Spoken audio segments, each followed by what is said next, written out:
दूध सी चमक वाली हसीन लड़की और उसकी अम्मी एक आलीशान हवेली में नौकरानी थी। उस घर की मालकिन अम्मी बेटी को ताने मारती, कामचोर कहती, गुस्से से चिल्लाती। माँ और बेटी जलील होती, बहुत रोती। दोनों गरीबी की वजह से मजबूर रहती।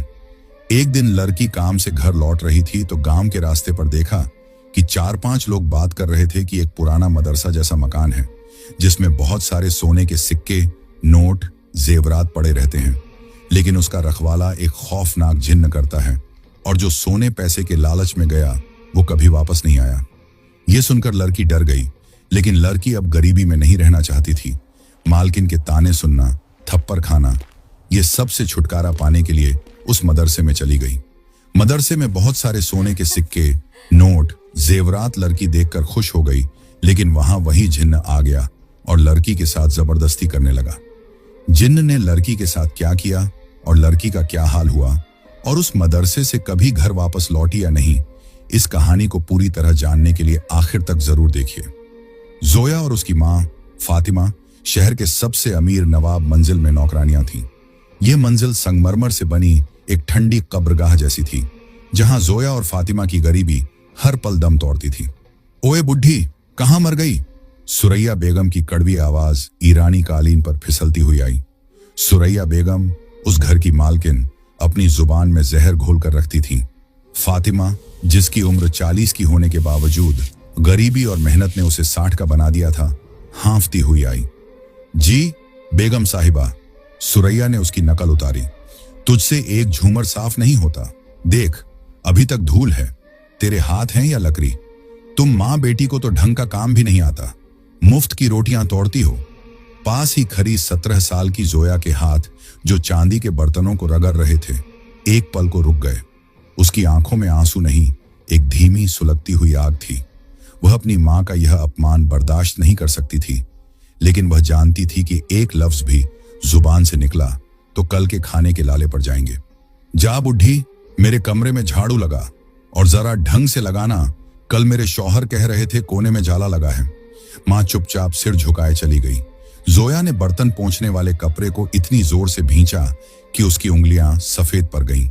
वह इस घर की हर चीज से नफरत करती थी, इसकी चमक से, इसकी खुशबू से और सबसे ज्यादा इसकी मालकिन की हंसी से।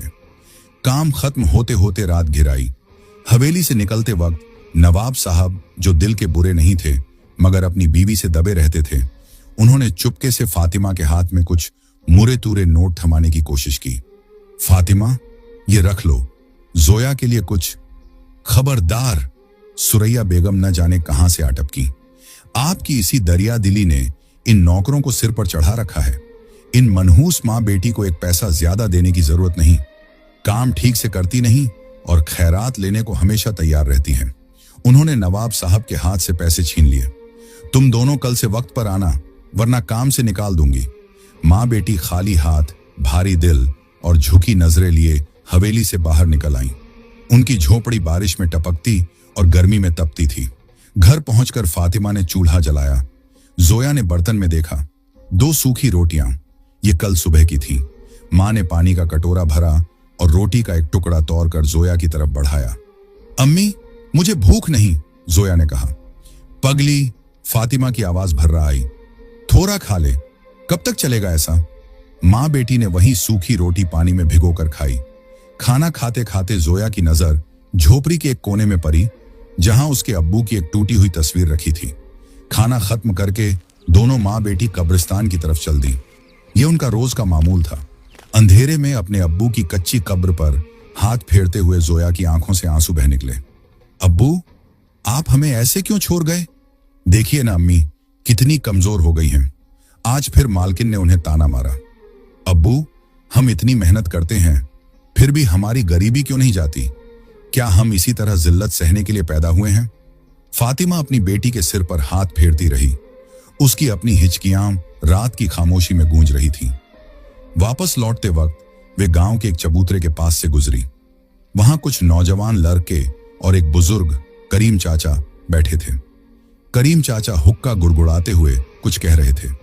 बेटा, मैं फिर कहता हूं, करीम चाचा की आवाज में एक अजीब सी सिहरन थी। उस पहाड़ी की तरफ रुख भी मत करना। वह पुराना मदरसा जो सालों से वीरान पड़ा है, वह आबाद है। क्या मतलब चाचा? एक लड़के ने पूछा। मतलब यह है कि वहां एक जिन्न रहता है। चाचा ने अपनी आवाज धीमी कर ली। कहते हैं उस मदरसे में जमाने भर का खजाना है, हीरे, जवाहरात, सोने की अशरफियां, इतना कि तुम्हारी 7 पुश्तें बैठकर खाएं। लड़कों की आंखों में एक पल को लालच चमका, लेकिन करीम चाचा ने उन्हें चेताया, वह खजाना उस जिन्न की मिल्कियत है। आज तक जो कोई भी उस खजाने के लालच में वहां गया, कभी वापस नहीं लौटा। वह जिन्न उन्हें अपना कैदी बना लेता है। यह सुनकर सब लड़के डर गए। जोया और फातिमा ने भी यह बात सुनी। फातिमा ने जोर से ला हौल विला कुव्वत पढ़ा और जोया का हाथ पकड़कर तेजी से वहां से निकल गई। जोया ने उस बात पर ज्यादा ध्यान नहीं दिया। उसे यह सब बुजुर्गों की मनगढ़ंत कहानियां लगीं। अगले कुछ दिन और भारी गुजरे। फातिमा की तबीयत खराब रहने लगी। हवेली का काम और गरीबी की मार ने उसे तोड़ दिया था। एक सुबह फातिमा को तेज बुखार था। वह बिस्तर से उठ नहीं पा रही थी। अम्मी, आप आज आराम करें, मैं अकेली चली जाऊंगी, जोया ने मां के माथे पर ठंडे पानी की पट्टियां रखते हुए कहा। लेकिन बेटी, बेगम साहिबा, आप फिक्र न करें, जोया ने मां को तसल्ली दी, लेकिन उसका अपना दिल जोर जोर से धड़क रहा था। जब जोया अकेली हवेली पहुंची तो देर हो चुकी थी। सूरज सिर पर चढ़ आया था। आ गई मनहूस। सुरैया बेगम दरवाजे पर ही खड़ी थी। आज इतनी देर क्यों? और तेरी मां कहाँ है? कामचोर, आज भी छुट्टी मार ली? जी, अम्मी की तबीयत। बस कर, बेगम चिल्लाई। मुझे सब पता है, तुम मां बेटी के बहाने खत्म नहीं होते। आज तू अकेली ये सारा काम करेगी और तनख्वाह भी आधी मिलेगी। जोया की आंखें भर आईं। बेगम साहिबा, मेरी अम्मी सच में बीमार हैं। जबान लड़ाती है। सुरैया बेगम का हाथ उठा और एक जोरदार थप्पड़ जोया के गाल पर पड़ा। आवाज पूरी हवेली में गूंज गई। जोया सन्न रह गई। गाल पर थप्पड़ से ज्यादा उसकी रूह पर चोट लगी थी। आंसू का एक गर्म कतरा उसके गाल से लुढ़क कर जमीन पर गिरा। वह चुपचाप रोते रोते काम करने लगी। आज उसे अपनी गरीबी पर, अपनी बेबसी पर बेइंतहा गुस्सा आ रहा था। वह झाड़ू लगा रही थी, लेकिन उसका दिमाग कहीं और था। शाम को काम खत्म करके वह हवेली से निकली। आज उसे झोपड़ी की तरफ जाने का दिल नहीं किया। उसके कदम खुद ब खुद कब्रिस्तान की तरफ मुड़ गए। वह अपने अब्बू की कब्र से लिपटकर फूट फूट कर रो पड़ी। अब्बू, आपने देखा, आज उसने मुझ पर हाथ उठाया। क्यों? सिर्फ इसलिए कि हम गरीब हैं? क्या गरीब होना कोई गुनाह है? अब्बू, मैं और यह जिल्लत बर्दाश्त नहीं कर सकती। मुझे इस गरीबी से बाहर निकलना है, किसी भी कीमत पर। रोते रोते उसकी नजर उठी। शाम के धुंधलके में दूर पहाड़ी पर उसे एक पुरानी वीरान इमारत का धुंधला सा अक्स दिखाई दिया। वही मदरसा। करीम चाचा की बातें उसके कानों में गूंजने लगीं। बहुत पैसा, जेवर, दौलत। एक पल के लिए उसके दिल में खौफ पैदा हुआ, लेकिन जो कोई गया वापस नहीं आया। वापस आकर भी क्या करना है? जोया ने खुद से कहा। इस जिल्लत भरी जिंदगी से तो मौत अच्छी है। उसके दिल में एक खतरनाक फैसला ने जन्म ले लिया था। घर लौटकर जोया ने देखा, अम्मी का बुखार थोड़ा कम था। वह सो रही थी। जोया ने अम्मी की खिदमत की, उनके पैर दबाए और फिर उनके पास बैठ गई। अम्मी, उसने सहमी हुई आवाज में पूछा। अम्मी, वह जो पहाड़ी पर मदरसा है, क्या उसमें सच में एक जिन्न रहता है? फातिमा की नींद उड़ गई। वह हड़बड़ा कर बैठ गई। ये तू क्या कह रही है जोया? किसका ख्याल आया तुझे? नहीं अम्मी, बस ऐसे ही पूछ रही हूं।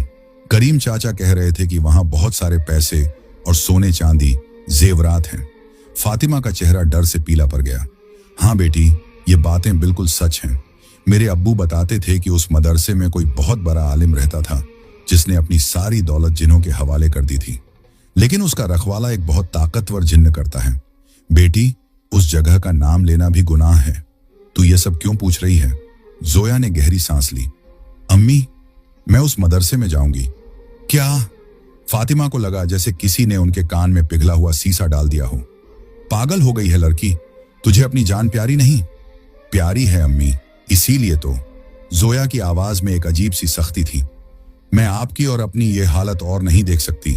आज बेगम ने मुझ पर हाथ उठाया, कल वह आपको धक्के मारकर निकाल देगी।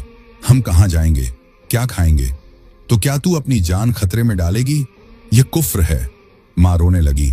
अम्मी, जोया ने अपनी मां के आंसू पोंछे।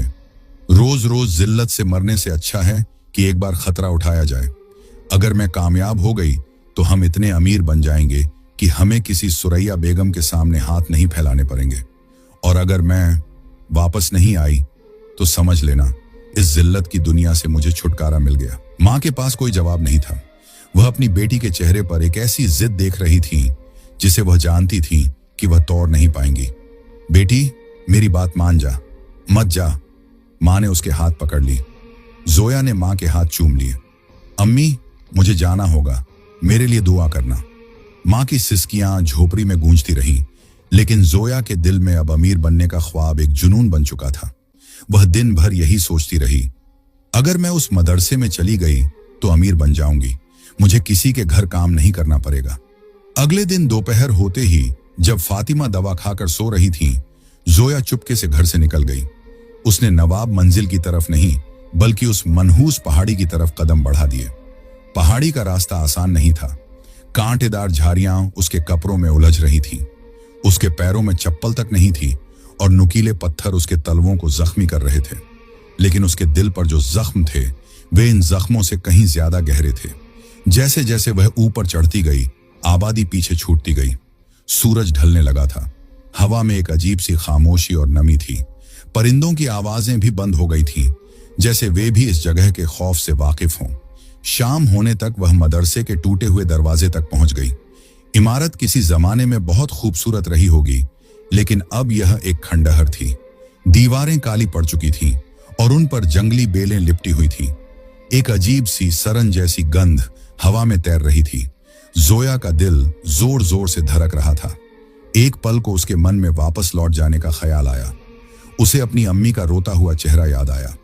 नहीं, उसने खुद को झिड़का, अब मैं यहां तक आ गई हूं तो खाली हाथ नहीं जाऊंगी। बिस्मिल्लाह पढ़कर उसने अपना कांपता हुआ कदम मदरसे के अंदर रखा।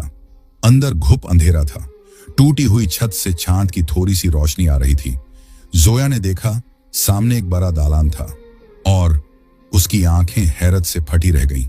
दालान के बीचों बीच सोने की अशर्फियों का एक ढेर लगा था, जो किसी छोटी पहाड़ी जैसा लग रहा था। उसके चारों तरफ बड़े बड़े संदूक खुले पड़े थे, जो हीरे, पन्ने और माणिक से लबालब भरे थे। सोने के हार, कंगन और जेवरात ऐसे बिखरे पड़े थे जैसे किसी ने कूड़ा फेंक दिया हो। ये दौलत उसकी सोच से भी ज्यादा थी। एक पल के लिए जोया सब कुछ भूल गई। अपना डर, अपनी अम्मी की नसीहत, करीम चाचा की चेतावनी। उसकी आंखों में सिर्फ उस खजाने की चमक थी। वह खुशी से कांप रही थी। अमीर, हम अमीर हो गए, अम्मी! वह चीखना चाहती थी। वह ललचाई हुई नजरों से आगे बढ़ी। उसने अपना हाथ एक संदूक की तरफ बढ़ाया जिसमें बड़े बड़े लाल चमक रहे थे। जैसे ही उसकी उंगलियों ने एक हार को छुआ, रुक जाओ! एक भारी, खुरदरी और गैर इंसानी आवाज दालान में गूंजी। जोया का खून जम गया। उसने डर के मारे पीछे देखा। उसके पीछे साए में से उभरता हुआ एक वजूद खड़ा था। उसका जिस्म काले धुएं जैसा था और उसकी दो आंखें अंगारों की तरह दहक रही थीं। वह काला जिन्न था। जोया की चीख उसके हलक में ही फंस गई। वह थर थर कांपने लगी और पीछे हटने लगी।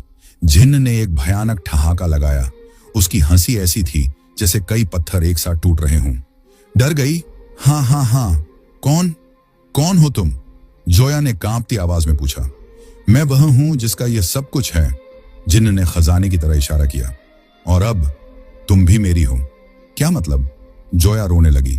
मतलब यह, जिन्न ने कहा, कि यह सब सोना, पैसा, जेवरात सब तुम्हारा ही है। तुम इसे ले सकती हो। जोया ने अविश्वास से उसकी तरफ देखा, लेकिन जिन्न मुस्कुराया और उसकी मुस्कुराहट उसकी शक्ल से ज्यादा डरावनी थी। एक शर्त है, तुम इस मदरसे से कभी बाहर नहीं जा सकती। जोया का दिल डूब गया। नहीं नहीं, मेरी माँ मेरा इंतजार कर रही होगी। अब वही तुम्हारा घर है।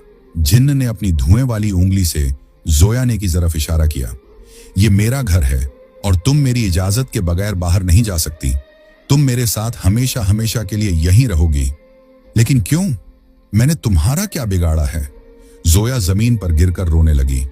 जिन्न का ठहाका इस बार एक उदास आह में बदल गया। वह जोया के करीब आया। जोया डर के मारे सिकुड़ गई। तुमने मेरा कुछ नहीं बिगाड़ा, इंसानी लड़की। उसकी आवाज में अब गुस्सा नहीं, एक अजीब सी वीरानी थी। मैं यहां हजारों साल से अकेला हूं। मेरी सजा यही है, इस खजाने की हिफाजत करना और हमेशा तन्हा रहना। जो कोई भी इस खजाने के लालच में यहां आता है, वह मेरी तन्हाई का हिस्सा बन जाता है। नहीं, मुझे जाने दो, जोया चीखी। मुझे कुछ नहीं चाहिए, मुझे यह दौलत नहीं चाहिए। मैं बहुत गरीब हूं, इसलिए लालच में यहां आई थी। मैं पैसे की लालच में पड़ गई थी। मुझे माफ कर दो, मुझे मेरी अम्मी के पास जाना है। जोया ने अपना सारा दुख, अपनी सारी आप बीती, सुरैया बेगम के जुल्म, अपनी मां की बीमारी, सब कुछ रो रो कर उस जिन्न को बता दिया। कि जोया उस बेइंतहा खजाने के ढेर पर अकेली बैठी रोती रही। उसने अपनी गरीबी से छुटकारा पाने के लिए एक कदम उठाया था, लेकिन बदले में उसने अपनी आजादी खो दी थी। मुझे जाने दो, वह जमीन पर गिरी, उस जिन्न के सामने गिरगिरा रही थी। मुझे यह दौलत नहीं चाहिए, मैं बहुत गरीब हूं, मेरी मां बीमार है, वह मेरा इंतजार कर रही होगी।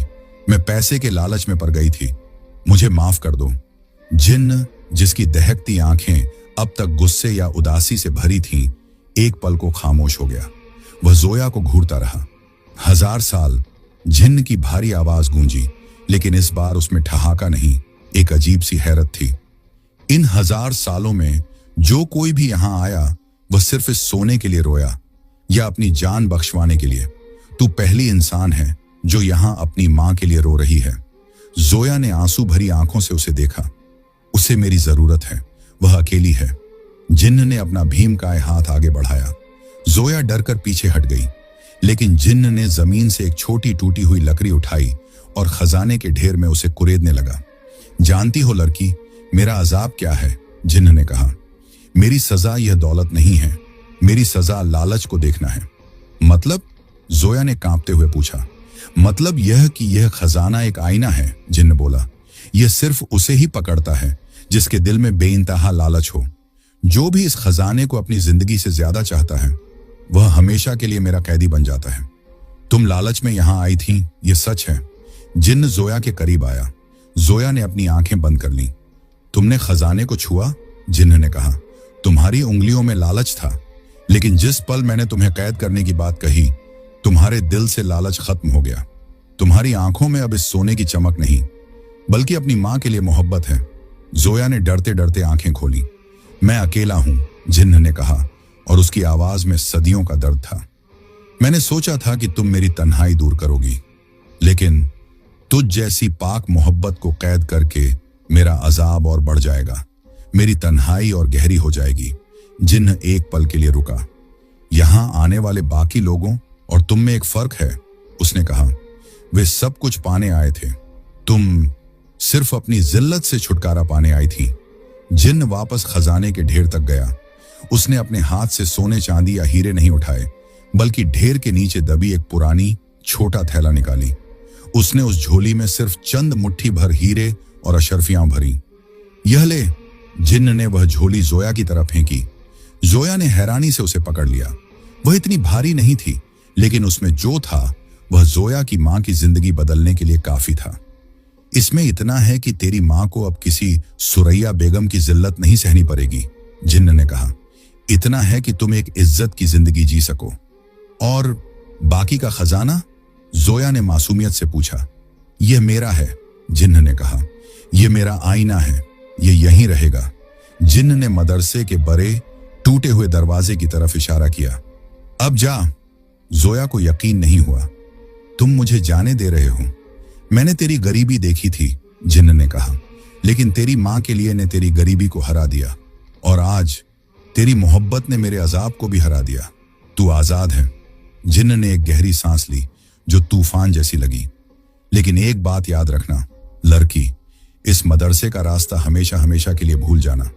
अगर तेरे दिल में दोबारा कभी पूरे खजाने का लालच आया, तो दुनिया के किसी भी कोने से मैं तुझे ढूंढ लूंगा।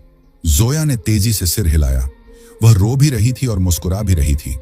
वह शुक्रिया कहना चाहती थी, लेकिन उसके हलक से आवाज नहीं निकली। वह झोली को सीने से लगाए दरवाजे की तरफ भागी। वह मूरी आखिरी बार उस काले जिन्न को देखने के लिए। वह जिन्न खजाने के ढेर पर वापस बैठ गया था, अकेला, लेकिन इस बार उसकी दहकती आंखों में गुस्सा या उदासी नहीं, एक अजीब सा सुकून था। जोया अंधेरे में पहाड़ी से नीचे उतर गई। वह अमीर नहीं बनी थी, लेकिन वह गरीब भी नहीं रही थी, और सबसे बढ़कर वह आजाद थी अपनी मां के पास वापस जाने के लिए। जोया जब उस रात उस छोटे थैली को सीने से लगाए अपनी झोपड़ी में वापस पहुंची तो फातिमा अपनी बेटी को सही सलामत देखकर रो पड़ी। तू वापस आ गई, मां ने उसे गले लगा लिया। जोया ने वह झोली अपनी मां के कांपते हाथों में रख दी। जब फातिमा ने उसे खोला तो दिए की कम रोशनी में भी उन हीरों और अशरफियाओं की चमक ने उनकी आंखों को चौंधिया दिया। अगले दिन जोया नवाब मंजिल काम पर नहीं गई। दोपहर होते होते सुरैया बेगम का भेजा हुआ एक दूसरा नौकर उनकी झोपड़ी पर आ धमका। बेगम साहिबा ने बुलाया है, तुम मां बेटी को काम पर आने के लिए कहा है? बहुत नाराज हैं। फातिमा, जो कल तक डर के मारे कांप जाती थी, आज उनके चेहरे पर एक अजीब सा सुकून था। वह बाहर निकली और उस नौकर से कहा, जाकर अपनी बेगम साहिबा से कह दो फातिमा और जोया अब काम पर नहीं आएंगी, हमने काम छोड़ दिया। यह खबर नवाब मंजिल में आग की तरह फैली। सुरैया बेगम गुस्से से लाल हो गईं। इतनी हिम्मत, देखती हूं कब तक नहीं आती, भूखी मरेंगी तो खुद दौड़ कर आएंगी। लेकिन जोया और फातिमा कभी वापस नहीं गईं। हो यह कहानी हमें लालच और जरूरत के बीच का सबसे बड़ा फर्क सिखाती है। जोया उस मदरसे तक अपनी मां का इलाज, जुल्म से छुटकारा की वजह से पहुंची थी, लेकिन खजाना देखकर वह लालच में पड़ गई। जिन्न, जो लालच का आईना था, उसे कैद करने ही वाला था, लेकिन जोया की जरूरत और मां की मोहब्बत उसके लालच पर भारी पड़ गई। इस कहानी से हमें यह सबक हासिल होता है कि लालच एक जाल है जो इंसान की आजादी छीन लेता है, जबकि जरूरत के लिए उठाया गया कदम माफी के काबिल हो सकता है। तो दोस्तों, इस कहानी का कौन सा सीन सबसे इंटरेस्टिंग लगा, जिन्न का या लड़की की गरीबी की सफर? मुझे आप कमेंट में जरूर बताना।